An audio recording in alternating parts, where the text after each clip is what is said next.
ka qenë kjo parti përmes qeverisë dhe shumicës së saj qeverisë që ka bërë ligjin për dosjet dhe që ka mundësuar hapjen e dosjeve duke bërë institutin përkatës, agjencinë përkatëse, që ka bërë muze, jo për të glorifikuar diktaturën, po për ta treguar historinë e errët të diktaturës. Sepse Partia Socialiste është një forcë që ka pikërisht fuqinë ta shohin në sy historinë, të shohin në sy veten, të shohin në sy çdo tjetër dhe të shohin në sy të ardhmen. Asnjë tjetër nuk e ka këtë forcë. Dhe ata që shkonin, se tani nuk e bëjnë më, dhe turreshin për të prishur bunkerin, që nuk simbolizonte glorifikimin e të shkuarës, por që ishte aty për t'i treguar të gjithëve, edhe fëmijëve tanë, po edhe atyre që na vizitojnë se nga çfarë ferri kishim dalë, ata në fakt janë ata që e shkatruan Partinë Demokratike dhe shkatruan të djathtën shqiptare, sepse nuk janë shëruar, vetëshëruar nga traumat dhe përkatësia tek regjimi i kaluar, qoftë si shërbëtor, qoftë si spiun të atij regjimi. Dhe nuk është e rastit që edhe rrugët me spionët u ndanë. U ndanë në ata që hynë në rrugën e Partisë Socialiste dhe në ata që vajtën në rrugën e Partisë Demokratike. Gramozi mori socialistët, spionët i morën shërbëtorët që kishte Gramozi para se sa të lindte Partia Socialiste. Dhe bën Partinë Demokratike. Nuk e dija ka qenë ky plani yt Gramos që ta shkatrosh opozitën duke çuar gjithë spionët atje, po është e sigurt që ka funksionuar plani yt për Partinë Socialiste që është e çliruar tërësisht nga hijet e shkuarës edhe në këtë aspekt. Dhe edhe diçka tjetër nuk ridot pa e thënë se edhe kjo është e shkruar e shëshënuar në ADN-n e Partisë Socialiste. Dhe këtë duhet ta përsëris sepse është diçka që i vlen shumë socialistëve që jo se nuk e respektojnë historinë e familjes tonë, po e harrojnë. Jo se nuk kanë të drejtë kur revoltohen. Dhe kur në momentet caktuara sidomos ngrenë zërin kundër meje, kundër nesh, për padrejtësinë që vazhdon dhe për drejtësinë që nuk vjet në vend. Se nuk diskutohet që çdo kush, jo që ka qenë në bulevard kur u vran 4 njerëz, por që ka qenë shpirtërisht me atë bulevard atë ditë, e ka shumë të vështirë ta gëlltisë, sidomos në momentet kur arrin ngjarja që s'ka akoma drejtësi. Por mos harroni, Partia Socialiste u ballafaqua mbas lindjes saj në një hapësirë lirie jo demokratike. Ishte liri, se cili mund të bënte çfarë donte. Mund të krijonte edhe parti, mund të pushtonte edhe Parku Rinia, mund të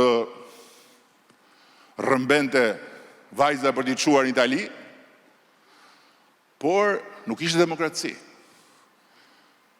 Dhe Partia Socialiste u ballafaqua me më të keqen që mund të ballafaqohet një opozitë, që është legalisht e regjistruar si e tillë dhe që praktikisht nuk funksionon dot si e tillë, sepse lëri rrahjet edhe të gjitha ato që i tregoi Musai në këtë rast. Por kryetarin e vet e pati në burg për disa vite, politikisht të dënuar. Dhe Fados Nano ka një kontribut të jashtëzakonshëm në faktin që me sensin e tij të leadershipit dhe me sensin e tij të përgjegjësisë ndaj demokracisë si një ndërtim që kur fillon nga aty nga filloi është një ndërtim brezash, nuk doli nga burgu duke kërkuar hakmarrje, por doli nga burgu duke kërkuar shtet.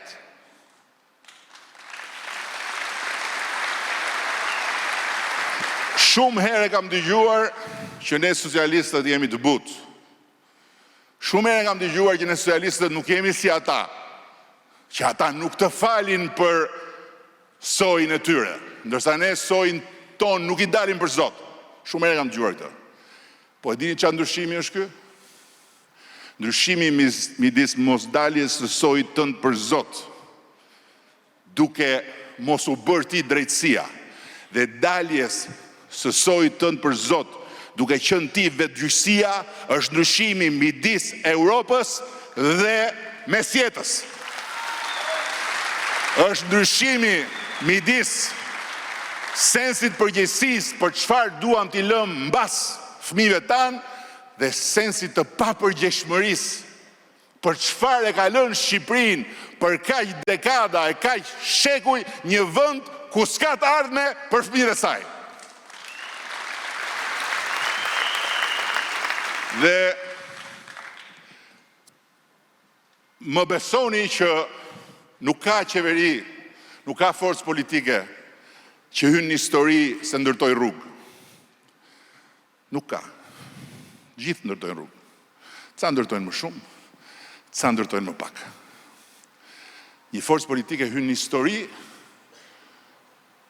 për sa ka kapacitet të ndërtoj shtet dhe ta bëj shtetin të funksionoj. Mirë po, kujdes këtu sepse kapaciteti për ndërtuar shtet në kushtet tona është kapaciteti për të lënë lëkurën tonë në duart e tjerëve. Dhe ajo që ka nisur me Fatosnanon, si zëdhënës i sensit të arsyes demokratike, kundër vetgjyqësisë, është filli që pastaj ka vazhduar duke u zgjatur fillimisht me shumë vështirësi, pastaj dal nga dal më shpejt i reformës në drejtësi dhe i përpjekjes për ta bërë drejtësinë të pavarur dhe i dhënies pavarësi të drejtësisë dhe edhe i faktit që sot ne jemi këtu në 35 vjetorin e Partisë Socialiste të Tiranës. Dhe sot ne pikërisht se nuk jemi as ata të tjerët, dhe pikërisht se nuk jemi si asnjë nga të tjerët, nuk jemi duke kërkuar lirim për të burgosurin politik Erion Veliaj, sepse kjo nuk është çështja jonë, sepse në Shqipëri nuk ka të burgosur politik, dhe sepse sado e dhimbshme të jetë mungesa e tij, sado e padrejtë të na duket ne,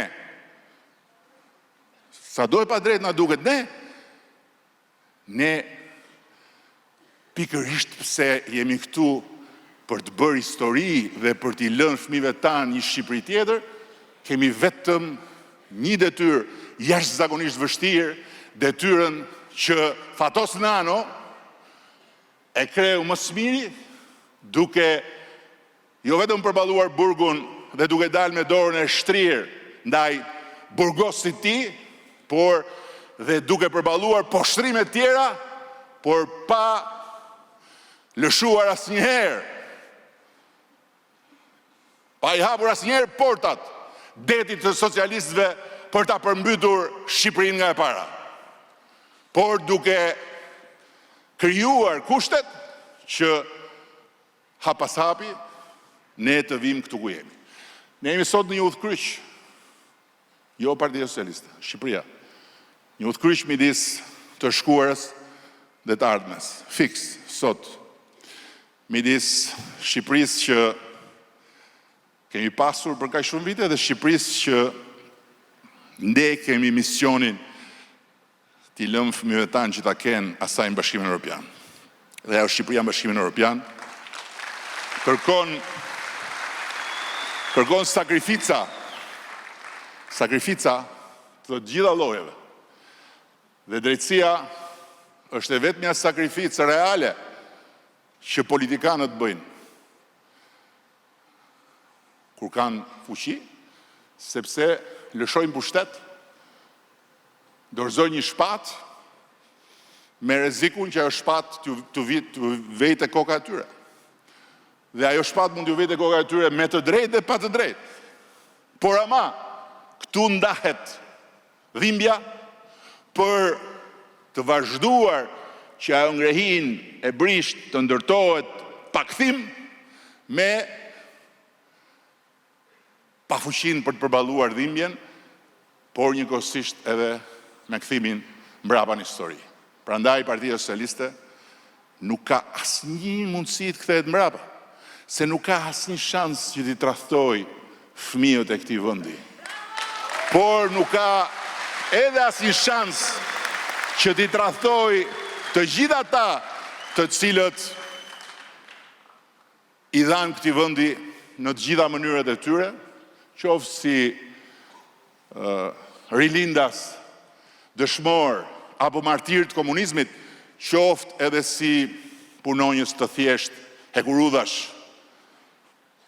apo bujq të thjesht kooperativash.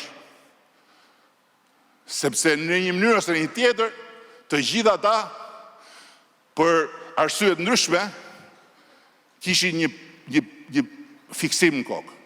Shqipëria të bëhet më e mirë. Dhe një gjë duhet ju them të gjitha atyre socialistëve që në emër të partisë, në emër të punës që bëjnë, në emër të kontributeve, kërkojnë favore për hesap të asaj që kanë bërë dhe që për këtë partia duhet t'ju rregulloj dhëndrin në punë. Cili hero dhe dëshmor i luftës nacionale shqiptare do ta kërkonte këtë favor në emër të gjakut të tij? Cili? Përkundrazi. Çdo hero dhe dëshmor që është atje te Varrezat, çdo socialist që jetoi këtë periudhë si pensionist veteran dhe që sot është në botën tjetër, ndjehet i poshtruar nga përdorimi i kontributit për të rregulluar dhëndrin. Dhe arsyeja pse ne jemi akoma sot këtu në mandatin e 4, nuk është se ne nuk kemi bërë nga këto, kemi bërë shumë nga këto, por ama përsëri njerëzit e din shumë mirë që gjithsesi ne jemi të vetmit që një kufi moral të kësaj natyre me njerëzit e këtij vendi e njohim dhe e respektojmë. Dhe kur ai kufi shkelet, e refuzojmë.